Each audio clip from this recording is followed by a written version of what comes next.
Et pour nous aussi, on va continuer notre étude du livre de l'Ecclésiaste et j'aimerais vous inviter à ouvrir vos Bibles avec moi, si vous avez vos Bibles ou vos appareils électroniques. Je vous encourage à suivre avec nous la lecture du passage et puis l'étude du passage qu'on va lire dans Ecclésiaste au chapitre 11. Ecclésiaste chapitre 11, on va lire ensemble le chapitre qui est composé de 8 versets dans notre version. Et puis ça se peut que vous voyez que dans votre Bible, il y a plus que 8 versets. Dépendamment des traductions, certaines traductions vont inclure les 2 premiers versets du chapitre 12, mais nous, on va s'arrêter au verset 8 ce matin. Donc, Ecclésiaste 11, à partir du verset 1. La parole de Dieu dit ceci: « Jette ton pain à la surface des eaux, car avec le temps, tu le retrouveras. Donne-en une part à 7 et même à 8, car tu ne sais pas quel malheur peut arriver sur la terre. Quand les nuages sont pleins de pluie, ils la répandent sur la terre. Et si un arbre tombe au midi ou au nord, il reste à la place où il est tombé. Celui qui observe le vent ne sèmera point, et celui qui regarde les nuages ne moissonnera point. Comme tu ne sais pas quel est le chemin du vent, ni comment se forment les eaux dans le ventre de la femme enceinte, tu ne connais pas non plus l'œuvre de Dieu qui fait tout. Dès le matin, sème ta semence, et le soir, ne laisse pas reposer ta main, car tu ne sais point ce qui réussira, si ceci ou cela, ou si l'un et l'autre sont également bons. La lumière est douce, et il est agréable aux yeux de voir le soleil. Si donc un homme vit beaucoup d'années, qu'il se réjouisse pendant toutes ces années, et qu'il pense aux jours de ténèbres qui seront nombreux. Tout ce qui arrivera est vanité. » On va s'arrêter ici puis dire un mot de prière ensemble. Seigneur notre Dieu, merci pour cette grâce encore une fois que nous avons de pouvoir lire ta parole et de prendre le temps de la méditer, de l'étudier pour nous-mêmes. Seigneur, cette parole nous est parvenue jusqu'à nous près de 2000 ans plus tard, après qu'elle a été écrite. Par ta bonne main, Seigneur, par ta providence, tu as permis que nous puissions l'avoir entre nos mains, l'avoir par écrit.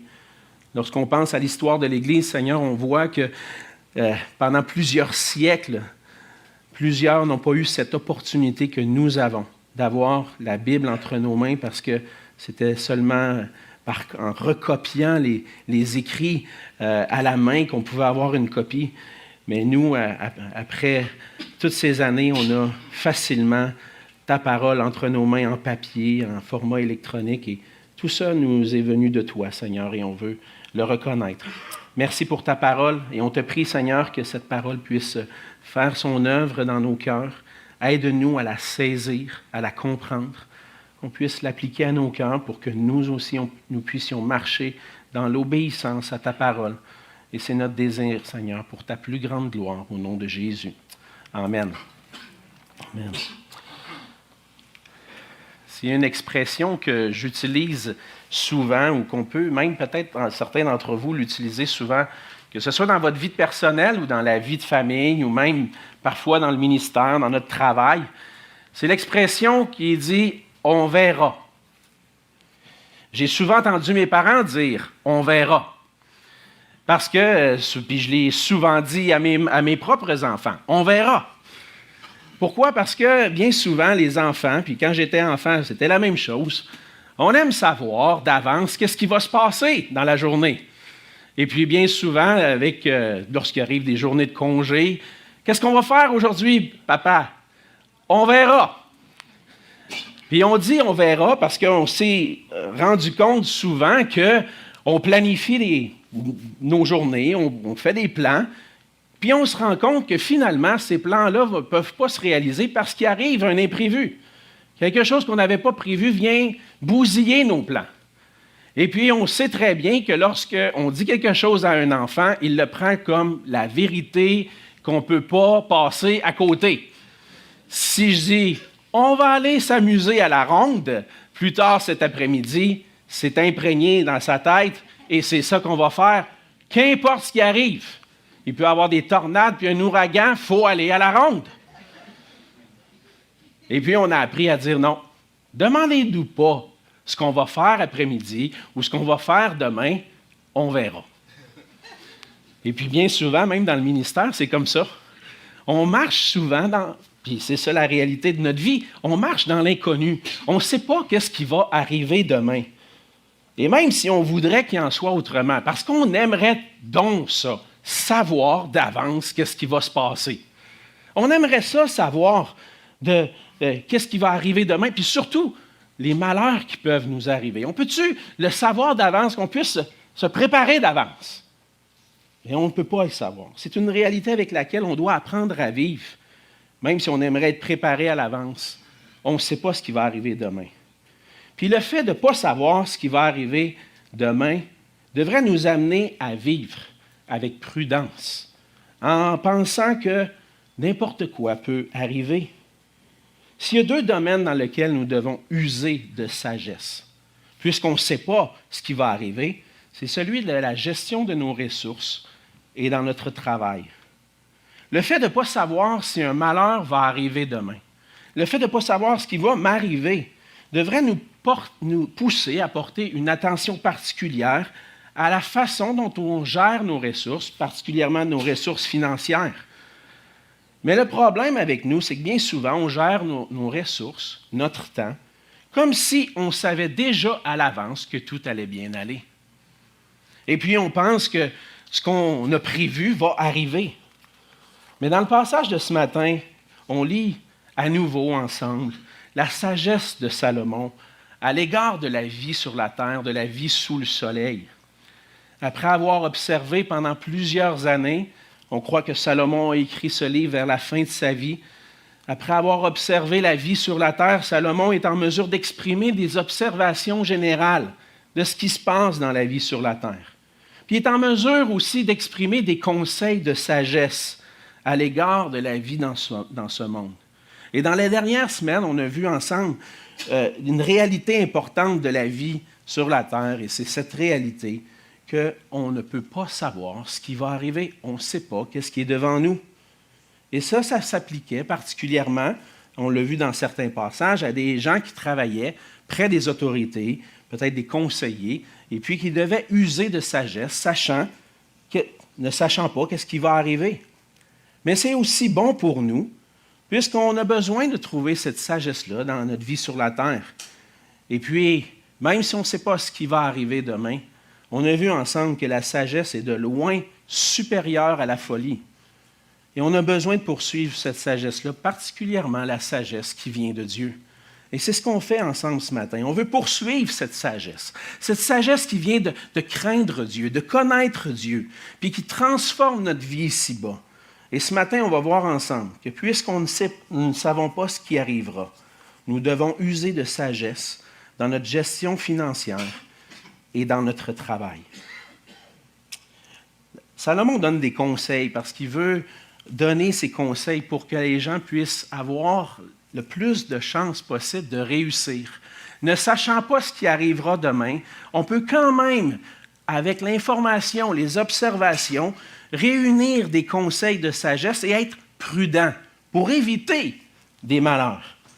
Et ce qu'on lit dans le passage de ce matin, c'est que pour avoir plus de chances de réussir dans la vie ici-bas, on doit gérer sagement le produit de notre travail. C'est ce qu'on voit dans les versets 1 et 2. On doit utiliser sagement ce que le Seigneur nous donne à travers notre travail. Le verset 1 dit « Jette ton pain à la surface des eaux, et avec le temps, tu le retrouveras. » Au verset 2, « Donne-en une part à 7 et même à 8, car tu ne sais pas quel malheur peut arriver sur la terre. » Donc, quelle est la motivation? Là, on va essayer de comprendre ensemble quelle est cette expression « Jette ton pain à la surface de l'eau ». Mais qu'est-ce qui motive ce conseil-là de Salomon? C'est justement ce qu'il mentionne à la fin. « Tu ne sais pas quel malheur peut arriver sur la terre. » Et donc, l'expression ici, « Jette ton pain à la surface des eaux, car avec le temps, tu le retrouveras », c'est peut-être une expression qui est un peu plus difficile à saisir pour nous, parce qu'il n'y a pas tant de parallèles contemporains à cette expression-là. Elle peut faire référence, et on voit deux interprétations principales, il y en a plusieurs, après avoir étudié cette semaine, puis dire, Seigneur, est-ce que je peux arriver à interpréter parfaitement cette expression-là? Je m'en suis rendu compte que probablement que non. Parce qu'il y a plusieurs façons. Il y a plusieurs façons d'interpréter. Je vous partagerai les deux qui semblent les principales. Premièrement, jette ton pain à la surface des eaux, car avec le temps tu le retrouveras, peut faire référence à ce qui, dans ce temps-là, était le commerce maritime. C'est-à-dire que je prends le produit de mes récoltes et je vais l'apporter pour qu'il soit exporté ailleurs sur des bateaux. Et puis, cet investissement-là de mettre ce que j'ai produit sur des bateaux, des navires qui vont aller au loin, je vais pouvoir le retrouver parce que le navire va revenir avec d'autres biens. Donc ça, c'est une des interprétations. Je prends mon pain, je le mets à la surface de l'eau, sur le navire, et avec le temps, il va revenir. Donc, ça semble parler d'investissement ou de commerce maritime. Ça pourrait fonctionner avec un autre passage en particulier dans l'Ancien Testament où on voit que Salomon va faire des exportations pour recevoir en retour d'autres biens. Mais dans l'ancienne interprétation juive et chrétienne, ça fait surtout référence au fait de donner aux pauvres. Donc, jette ton pain à la surface de l'eau, donc donne ton pain à d'autres, et puis, avec le temps, tu vas pouvoir peut-être goûter de la générosité des autres en retour. Ça semble être, à travers d'autres passages des Écritures, être l'interprétation qu'on devrait utiliser. Si vous croyez que c'est le commerce maritime, je ne vous chicanerai pas. Si vous pensez que c'est des investissements, puis le fait de diviser, on va le voir ensemble, en 7 ou en 8 parts dans mes investissements pour m'assurer que je ne perds pas tout mon argent puis que ça rapporte, c'est correct aussi. Mais bibliquement, j'ai l'impression, dans le contexte aussi, en suivant l'histoire de l'interprétation, que ça semble être lié à la générosité. L'interprétation en lien avec la générosité semble être la plus plausible, et il y a des parallèles à cette idée-là dans d'autres passages bibliques. En ce qui concerne la générosité, on a dans le Proverbe 19-17, Salomon, qui dit des proverbes et qui a écrit des proverbes, dit ceci: « Celui qui a pitié du pauvre prête à l'Éternel, qui lui rendra selon son œuvre. » Prête, donne à celui qui est dans le besoin. Puis en réalité, ta générosité, qu'est-ce que c'est? C'est un investissement dans le compte de banque de Dieu qui va continuer de prendre soin de toi malgré tout. Ça ne veut pas dire que donne ton argent puis tu vas avoir des millions. Certaines églises en sont allées jusqu'à interpréter de cette façon-là. Donne ton argent puis tu vas voir, le Seigneur va te bénir au centuple. Peut-être pas ici-bas. Quand tu vas voir Jésus face à face, là, tu vas être béni au centuple. Ça, c'est la vraie bénédiction. Mais dans Matthieu 10, 42, la même chose, Jésus va prendre les mêmes paroles. Il va dire « Quiconque donnera seulement un verre d'eau froide à l'un de ses petits parce qu'il est mon disciple, je vous le dis en vérité, il ne perdra point sa récompense. » Donc, une bonne gestion de nos ressources, ça veut dire aussi d'être généreux. Ça ne se limite pas à des investissements. Mais la générosité, parce qu'en exerçant cette générosité-là, on sait que le Seigneur va prendre soin de nous, puis qu'on va être récompensé un jour de la part du Seigneur.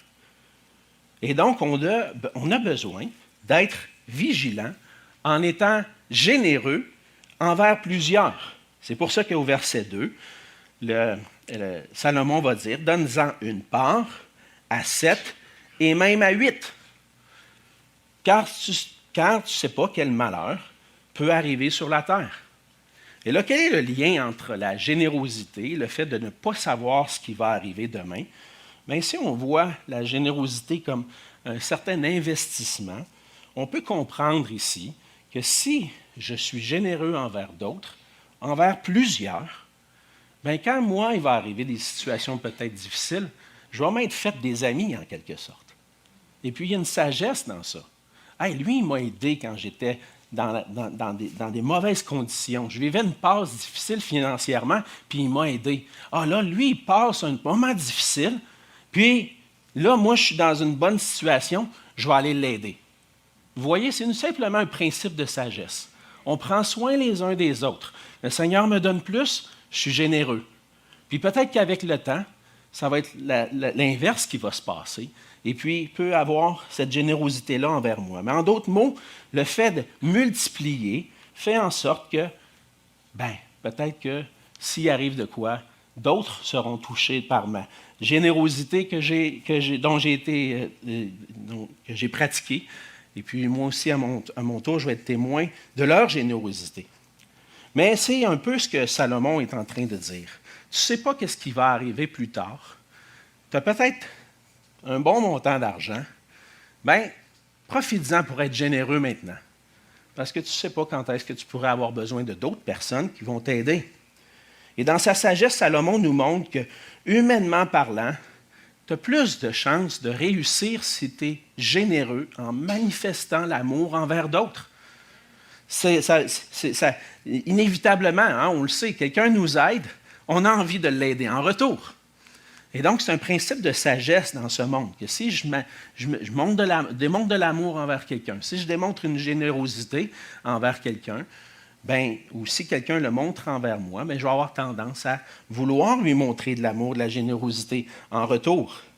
Mais on doit se rappeler, c'est que le Seigneur nous donne tout pour qu'on puisse donner en retour. C'est le Seigneur qui pourvoit à tous nos besoins. Si j'ai fait un petit peu plus d'argent cette année dans mon salaire, je suis vendeur, puis j'ai fait quelques bonus de vente, peut-être que le Seigneur m'a donné un peu plus pour que je puisse regarder les besoins autour de moi, pour venir en aide à quelqu'un d'autre. Le Seigneur nous donne, il nous bénit pour qu'on puisse être une bénédiction pour d'autres. Le Seigneur nous bénit, on a parlé tout à l'heure, l'action de grâce, on célèbre ce que le Seigneur nous a donné, le fait que le Seigneur pourvoit. Et cette année, Seigneur, merci pour ta bénédiction. Maintenant, je ne veux pas juste mettre ça de côté pour moi. Il y a une sagesse dans ça. Il y a une sagesse d'en mettre un peu de côté pour prévoir pour le lendemain. Mais s'il y a quelqu'un qui a besoin, il y a une sagesse aussi d'être généreux. Et l'amour du prochain, c'est une caractéristique évidente du fait qu'on appartient à Jésus-Christ.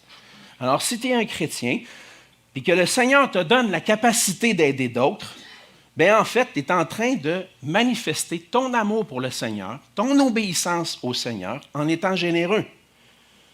1 Jean 3, 17. Si quelqu'un possède les biens du monde et que, voyant son frère dans le besoin, il ferme ses entrailles, comment l'amour de Dieu demeure-t-il en lui? Et là, je m'en veux de ne pas avoir mis le verset 16 juste avant. Parce que la motivation pour donner nous vient d'où? Nous vient du Seigneur Jésus. Je vais tourner parce que je veux le lire. Tu sais, des fois, il y a des choses qui... Le Seigneur, il change mes plans, des fois. On ne sait pas ce qui va arriver. Donc, le verset 16 nous dit, « Nous avons connu l'amour en ce qu'il a donné sa vie pour nous. Nous aussi, nous devons donner notre vie pour les frères. » Et ce que ça implique, c'est que si quelqu'un possède les biens du monde, et puis, voyant son frère dans le besoin, il ferme ses entrailles, comment l'amour de Dieu demeure-t-il en lui? Dans le fond, manifeste l'amour envers d'autres, parce que toi, tu as connu le plus grand amour qui a jamais été manifesté, celui de Jésus-Christ qui a donné sa vie pour toi. Et celui qui est généreux envers ceux qui en ont besoin va être récompensé de la part du Seigneur. Comment? Dans Philippiens 4, versets 18 à 19, l'apôtre Paul est reconnaissant pour les dons que l'Église de Philippe lui ont fait dans le temps qu'il était un peu dans le besoin. Il dit ceci, « J'ai tout reçu et je suis dans l'abondance. » En fait, il était dans le besoin, mais finalement, après avoir reçu des dons des Philippiens, il est dans l'abondance. « J'ai été comblé de biens en recevant par Épaphrodite ce qui vient de vous comme un parfum de bonne odeur. » Un sacrifice que Dieu accepte et qui lui est agréable. Les frères et sœurs ont donné de l'argent à Paul, puis en réalité, c'était quoi? C'était une offrande au Seigneur. C'est un sacrifice qu'ils ont fait qui a été agréable à Dieu parce qu'ils ont contribué à ses besoins. Mais là, ce qui est en lien avec ce don-là qu'ils ont fait, ce sacrifice qu'ils ont fait, c'est le verset 19. « Et mon Dieu pourvoira à tous vos besoins selon sa richesse avec gloire en Jésus-Christ. » Alors, si je suis généreux, je le fais en quelque sorte par la foi. Parce que je ne sais pas ce qui va arriver demain. Mais si j'en ai un peu plus, puis j'en donne, c'est un acte de foi parce que je mets ma foi dans Dieu. En Dieu qui va pourvoir à tous mes besoins. Fait que ça se peut que des fois, on est là, puis on se gratte la tête et se dit « Combien je donne? Combien je vais donner pour aider tel ou tel frère? Ou combien je vais donner pour l'œuvre de Dieu? » On se gratte la tête, combien je vais donner? Parce qu'il faut quand même que je prévoie. Il peut arriver quelque chose. Fait que je peux en garder une partie pour moi, puis en prévision d'eux. Il y a une sagesse dans ça. Mais aussi, il y a un pas de foi à faire. Et le pas de foi, ça va se manifester par notre générosité, qui se manifeste notre amour pour Dieu et pour Jésus-Christ.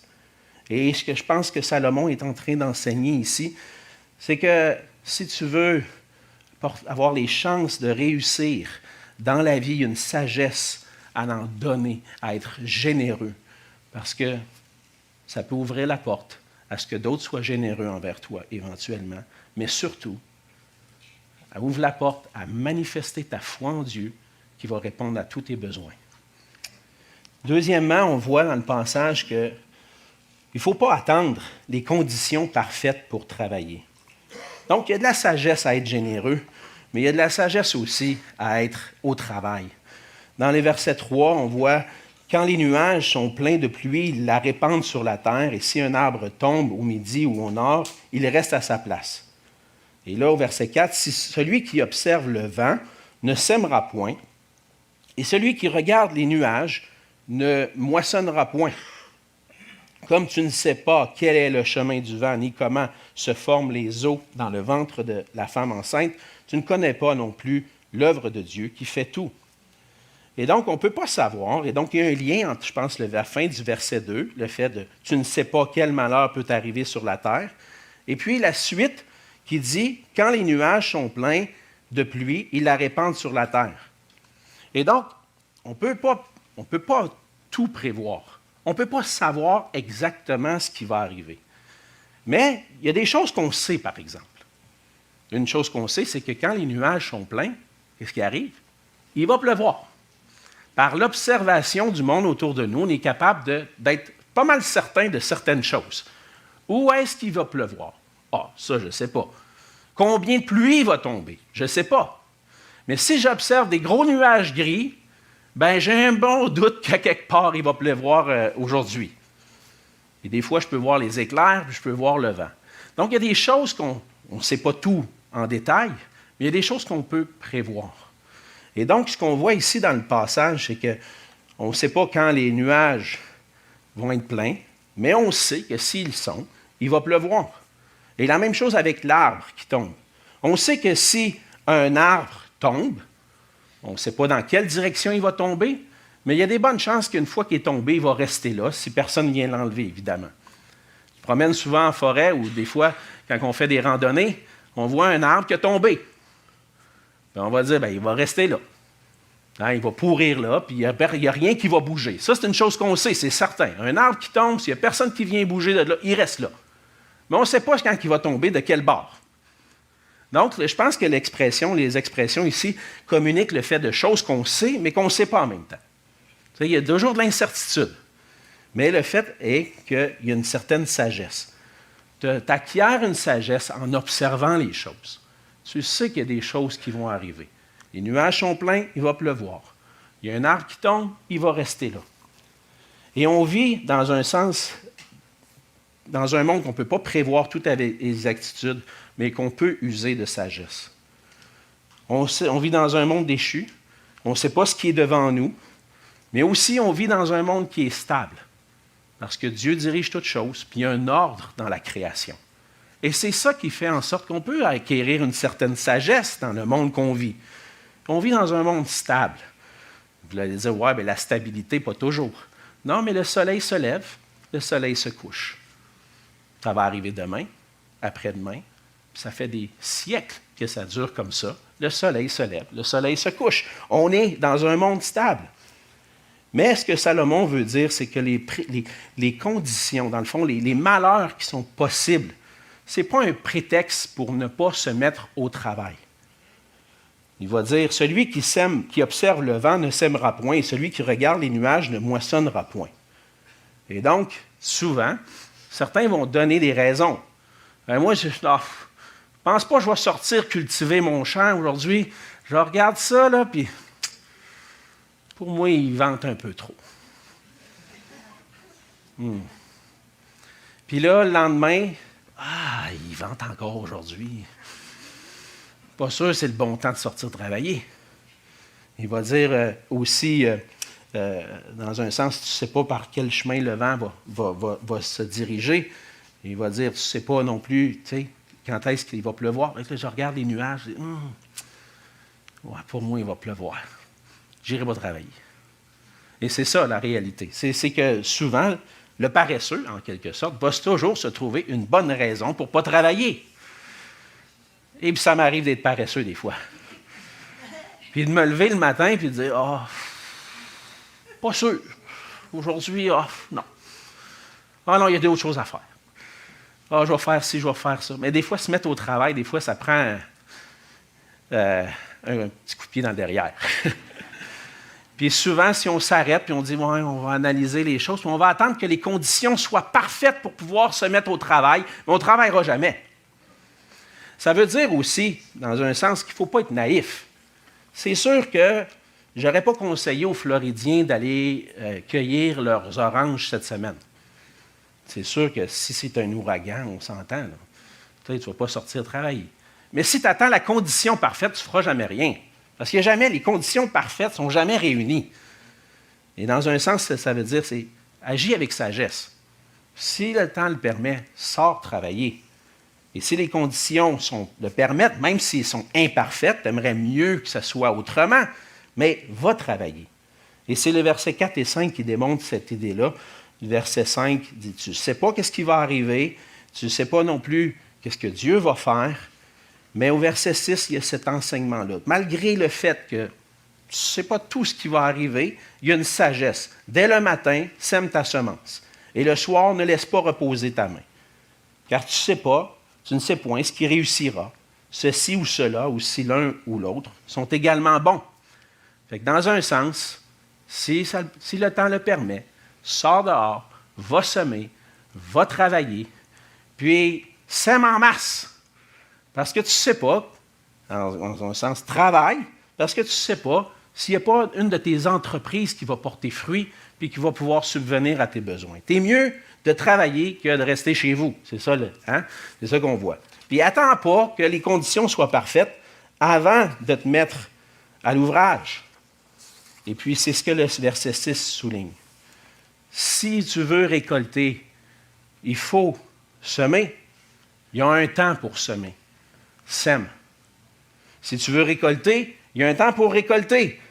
Puis attends pas qu'il soit trop tard. Récolte. Travaille. En d'autres mots, mets-toi au travail, puis prends des risques, même si les conditions ne sont pas parfaites. Mets-toi au travail.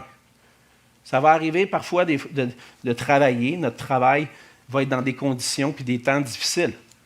On a tous vécu des moments où on dit, peut-être surtout pour des entrepreneurs, dire, de ce temps-ci, là, la vente d'automobiles, je donne un exemple, c'est pas le meilleur temps.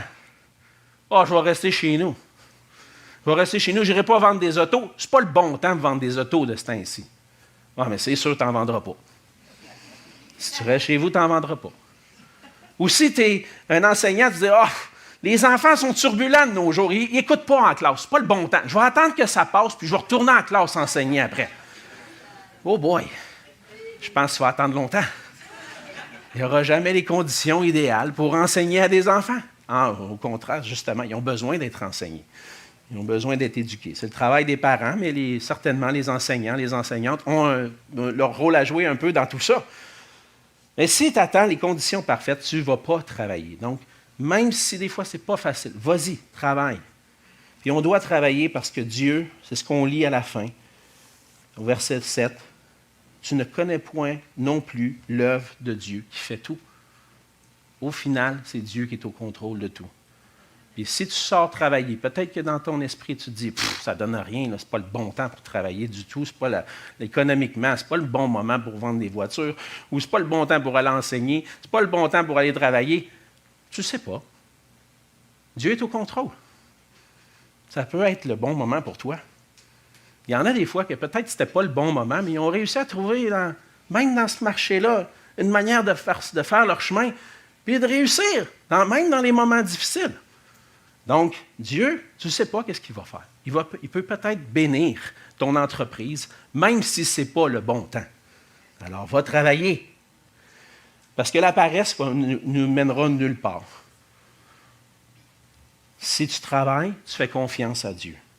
Mais la paresse nous mène nulle part, puis le travail, dans le fond, va faire en sorte que je peux répondre à mes besoins et être généreux. Et donc, c'est en fait, quelque sorte, ici, on revient à la genèse, à l'origine. Quel est le mandat que Dieu a donné à l'homme et à la femme? Puis en particulier à l'homme, parce que l'homme a été créé en premier, de gérer le jardin, de travailler, de cultiver le jardin, de le protéger. Et c'est en quelque sorte le travail que Dieu nous donne. Dieu nous dit, ça fait partie du mandat humain, travaille, pourvois tes besoins, protège ton champ, protège le jardin dans lequel le Seigneur te place. Le Seigneur te place dans un endroit pour travailler, travaille et trouve-y de la joie d'obéir au Seigneur. Oui, la chute a amené les difficultés dans le travail. Puis des fois, ce n'est pas facile d'aller au travail parce qu'on sait que les conditions sont difficiles. J'ai affaire à des pécheurs autour de moi. Des fois, les relations sont difficiles. Puis, ça ne me tente pas d'aller travailler. Mais, si je le fais dans le Seigneur, je dis, Seigneur, c'est le mandat que tu m'as donné. Je veux travailler. Je veux le faire avec joie. Je veux t'obéir avec joie. Mais le Seigneur peut nous donner la joie dans le travail. Puis c'est la même chose dans l'œuvre que le Seigneur nous a donnée. Le Seigneur nous a donné en tant qu'Église une mission, un travail. Le Seigneur nous a placés dans son champ. Et puis, bien souvent, même si le Seigneur nous appelle à semer l'Évangile, à être des témoins de Jésus-Christ, bien souvent, on va regarder et on va dire « Ouf, pas sûr que c'est le bon temps. Il y a un petit peu de vent aujourd'hui. Il semble avoir des nuages au-dessus de cette personne-là. Pas sûr que c'est le bon temps d'y parler de Jésus. » Et ça se peut que des fois, il peut y avoir un moment idéal, puis je pense qu'on fait confiance à Dieu, puis à l'œuvre du Saint-Esprit. Mais le Seigneur nous appelle à être des témoins, puis à semer. Puis dans la parabole du semeur, le semeur a semé à des endroits même où ça n'a pas porté fruit, mais il a semé. Alors, on n'est pas au contrôle de ce que Dieu va faire dans notre mission, dans le travail qu'il nous donne dans son champ, mais il nous appelle à semer. Puis à la fin, on fait confiance à l'œuvre de Dieu. Peut-être que la semence va tomber dans un endroit où ça va porter du fruit. Mais si je m'en suis empêché parce que je pense que les conditions ne sont pas idéales, bien c'est sûr, je ne récolterai pas, je ne verrai pas nécessairement ce travail-là après que j'aie semé. Mais le Seigneur nous appelle à semer abondamment. Puis la sagesse dit, travaillons, semons maintenant. Puis on ne sait pas ce qui va réussir parce que tout est dans la main de Dieu. Donc, on travaille, oui, mais dans la mission du Seigneur aussi. Le Seigneur nous appelle à travailler. Et même si les conditions ne sont pas parfaites, le Seigneur nous appelle à jouir de notre travail. Et c'est ce qu'on voit dans un sens, on ne sait pas ce qui va réussir, mais en attendant le retour du Seigneur ou en attendant que le Seigneur vienne nous prendre, on doit travailler pendant qu'il est temps. Et c'est ce qu'on voit dans les versets 7 et 8. Les versets 7 et 8 disent « La lumière est douce et il est agréable aux yeux de voir le soleil. Si donc un homme vit beaucoup d'années, qu'il se réjouisse pendant toutes ces années et qu'il pense aux jours de ténèbres qui seront nombreux, tout ce qui arrivera est vanité. » Et dans un sens, lorsque le verset 7, Salomon aborde l'idée de la lumière qui est douce et qui est agréable aux yeux de voir le soleil, bien, il fait référence à la vie sous le soleil. Si tu vois le soleil, c'est parce que tu es en vie. Si tu vois le soleil, puis dans un sens, si tu es en vie, c'est bon. Et donc, tu ne sais pas combien d'années le Seigneur te donne. Il y en a qui meurent en très bas âge, d'autres plus tard. On ne sait pas le nombre des années. Mais quand le Seigneur nous donne des bonnes années, qu'est-ce qu'il nous demande de faire? Qu'il se réjouisse pendant ces années. Et où est-ce que je vais trouver ma joie pendant les années de ma vie? Mais Salomon l'a déjà mentionné. Au chapitre 2, on va reculer un petit peu. Vous vous rappelez que Salomon il avait parlé de tout ce qu'il avait expérimenté dans sa vie. Il a été riche, il a accumulé des richesses, il a accumulé une grande sagesse. Il y avait même un grand harem. Et puis, à la fin, c'est vanité, c'est temporaire.